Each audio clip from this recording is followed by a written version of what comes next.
ಕಂಪಿಸೋ ಅಮೃತ ಬಳ್ಳಿ ಇದೆ ನಿನ್ನ ಈ ಕಣ್ಣಲ್ಲಿ, ತಂಪಿಸೋ ಅಮೃತ ಶಿಲೆಗಳಿವೆ ನಿನ್ನ ಕಣ ಕಣದಲ್ಲಿ. ತಾಜ ಮಹಲ ಕರಗಿಸಿ ಎರಕ ಹೊಯ್ದ ರೂಪಸಿ ಹೊಗಳ ಮಾತುಗಳಲ್ಲವೇ ಅಲ್ಲ.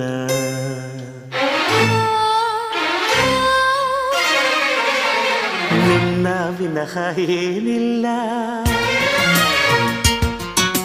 ಪುನಃ ಪುನಃ ಕೇಳಿದ